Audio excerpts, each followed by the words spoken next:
नहीं जटणी निर्वाचन मंडली अंतर्गत चंदका जोन कंटाबड़ ग्रामर प्रभु बालिंकेश्वर देव प्रसिद्ध शीतल षष्ठी उत्सव गत वर्ष ठारू बहु आडंबर सहित पालन करा जाउची। आज ए वर्ष भी ये पालन करा विभिन्न यात्रा ठारू विभिन्न सांस्कृतिक कार्यक्रम दीर्घ 4-5 दिन धरी चलो।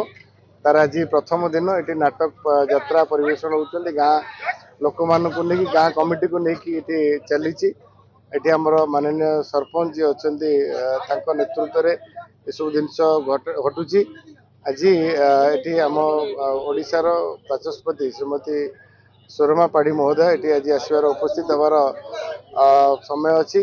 तेणु आम सरकार आसला ओडिया संस्कृति परंपरा ओडिया अस्मितार गोटे परिचय सबू नेता माने सबू नेतृत्व माने चाहते जे ओडिशार अस्मिता ओडिशार संस्कृति बंची रहू बोली। ता भितर शीतल षष्ठी गोटे महान पर्व प्रभुंर पर्व माँ पर्व। आम समस्ते जिते जो धर्म गाँव जिते पार्टी पॉलिटिक्स थे ताठू ऊर्धरे आम समस्ते एकत्रित हो प्रभुंर ये पर्व को उत्सव को समस्ते पालन करने एकत्रित होते। विशेषकर आम सरपंच राजू भाई नेतृत्व में कार्यक्रम हो अल्प समय आम बाचस्पति महोदय ये आसी उपस्थित है। कंटाबाड़ शीतल षष्ठी परिचालना कमिटी तरफ आज 3 दिन धरी शिव विवाह कार्यक्रम आरंभ होइछि। आज पवित्र बालुंकेश्वर देव पीठरे बालुंकेश्वर एवं माँ पार्वती आज निर्बंध कार्यक्रम संपन्न हो सारी एवं 3 दिन धरी अंचलवासी को एकत्रित करी रखिबा समस्त भितर धार्मिक भावना जागृत करिबा एवं गाँव रे समस्त भितर किभली स्नेह संपर्क भाईचारा वृद्धि रहिबो सेतिपई कमिटी तरफरु विभिन्न मनोरंजन धर्मी कार्यक्रम आयोजन करा जायछि। निश्चित भाव में समस्ते मन रखा उचित जे आमे आम समस्तंकर जीवन को श्रृंखलित करिबा पई आमर वेद पुराण उपनिषद रे विभिन्न कथा वर्णित अछि। यह कही कही पारे विधर्मी लोक यह को एक काल्पनिक कथा कही पारे किंतु यह सत्य जे निश्चित भाव में सही कथा जहाँ मनीष जीवन को श्रृंखलित करे जहाँ समाज को श्रृंखलित करे जहाँ आमर जो लक्ष्य जो आम आसीचे जो कर्तव्य कर्म आम सठिक भाव में संपादन करवा पुणी परमात्मा निकट को फेरी जावा यही तथ्य जो कथा दिए ताकू समस्ते सर्वांतकरण रे स्वीकार करवा उचित एवं आगामी दिन में एभली धार्मिक अनुष्ठान कार्यक्रम मान समस्त स्थान रे हेउ यह निश्चित भाव में मु आपणक जरिया रे जनसाधारण को आवेदन रखी। आमर शीतल षष्ठी 2026 आज आम निर्बंध कार्यक्रम हो आमर शिवानी गणनाट्य नचा कराऊँगी। मु श्री भावग्राही साहू शीतल समिति सभापति आउ एक सरपंच कंटाबड़ ग्राम panchayat central cooperative bank Khordha director भी अच्छी। आज ये अनुष्ठान को सुचारू रूपे उद्घाटन करेंगे आमर मान्यवर बाचस्पति महोदया आसी पहुँचते आमर उद्घाटन करेंगे। ता सहित आमर बीजेपी खोर्धा जिला सभापति लुलु भाई सी आमर ये अनुष्ठान मुख्य अतिथि हिसाब से सम्मान अतिथि हिसाब से आसी पहुँचती।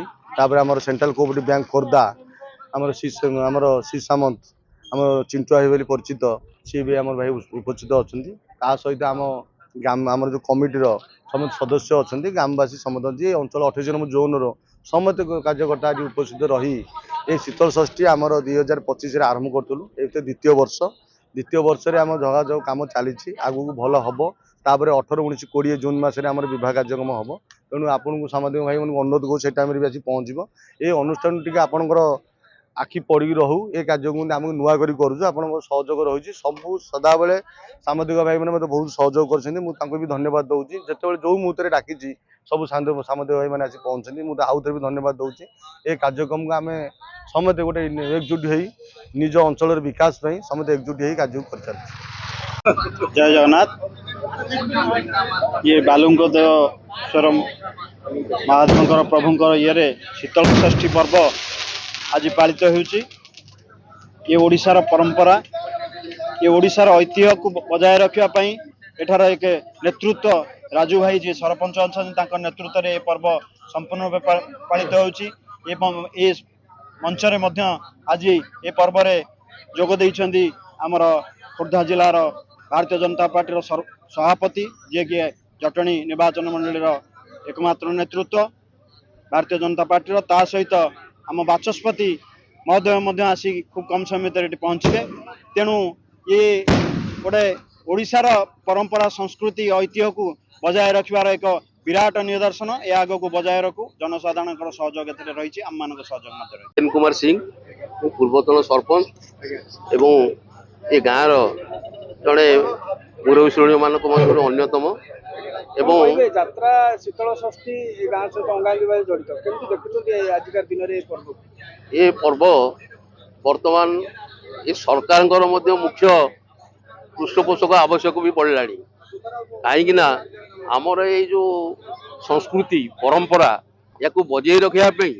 एवं यार आहरी अधिक रु अधिक उन्नति करने ये समस्त ग्रामवासी समर्थित एवं आम चाहूँ जे आमर यही पर्व पर्वाणी माध्यम आमर लोक माने आध्यात्मिक दिगरे गति करंतु जोटा कि आमर पूर्व पुरुष मानकर परंपरा आम सदाबले आमर पूर्व सूरी मानकर अनुसरण करी कार्य करूँ एवं एठी धूमधाम भाव लोकंकर उत्साह अच्छी ये कार्यक्रम एवं आम बहुत खुशी बहुत जानिकी जे आमर ओडिशा आसमिल मान्यवर बाचस्पति महोदया एठिक आसवे ये लोक मन में बहुत उत्साह रही आम आशा करुचु ये कार्यक्रम आपण मान जरिया जमी सफल भाव में प्रचार करा यार अधिक अधिक उन्नतर करा आशा करी समस्त को नमस्कार करी।